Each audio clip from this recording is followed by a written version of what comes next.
Nasa Amerika na si Ako Bicol Representative Elizalde Co na pinagpapaliwanag kaugnay sa mga isiningit sa 2025 national budget. Batay po yan sa record ng Kamara kung saan nakasaad ding no-show si Co sa batasan mula pa noong magbukas ang sesyon ng 20th Congress. Nakatutok si Tina Pangiliban Perez.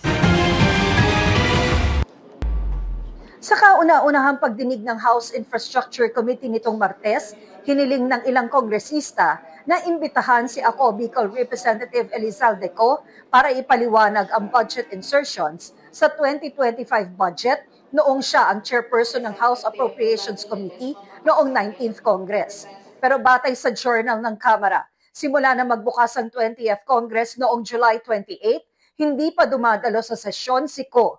Sa loob ng 7 linggo, 4 na beses siyang absent without notice, habang may isang absent siya with notice.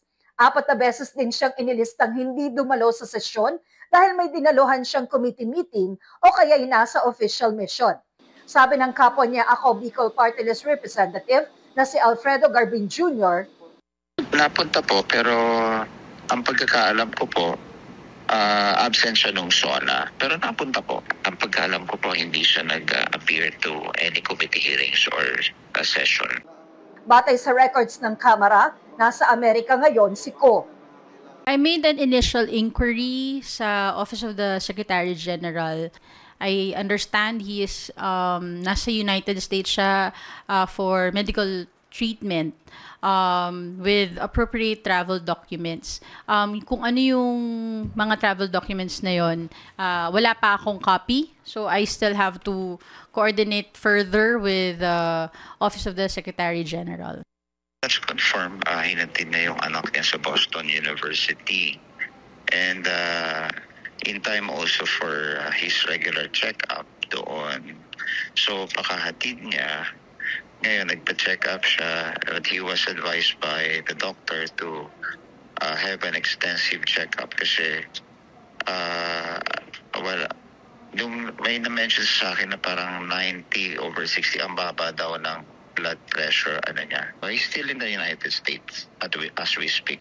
Ang pagkakaalam daw ni Garbin, umalis si Co noong nakaraang linggo. Walang impormasyon dito si Abante, pero pareho nilang hindi alam kung kailan ang balik ni Co.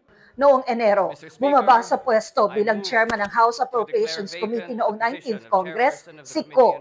Nangyari ito sa gitna ng issue sa AKAP o ayuda para sa Kapusan Kita program sa 2025 national budget na pinangangambahang magagamit sa politika. Sabi noon ni Co, kusa siyang umalis dahil sa isyong pangkalusugan. Isa sa mga naniniwalang dapat magpaliwanag si Co tungkol sa budget insertions ay si Navotas Representative Toby Chanco.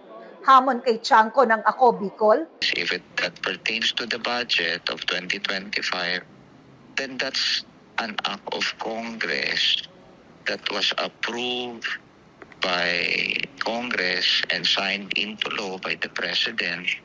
And he himself participated and cast his vote in the affirmative in its approval. Ngayon, kung may nakikita siyang illegality, ang hamon na lang natin siguro mag-file na lang siya ng kaso sa anumang korte at ilabas na yung kanyang mga ebidensya. Huwag niya ako sabihan kung anong gagawin ko. Gagawin ko kung anong gusto ko. Gawin nila kung anong gusto nilang gawin, no? Kung sinasabi niyang malicious insinuations, ganun kamanhid na ba kami? Hindi namin nararamdaman yung galit ng tao? Ibig sabihin ba walang issue ng corruption sa Congress? Ako lang ba nagsasabi? Siguro lumabas-labas sila. Makinig sila sa tao. Sobrang nagalit ng tao sa amin. para sa GMA Integrated News, Tina Pangiliban Perez, nakatutok, 24 oras.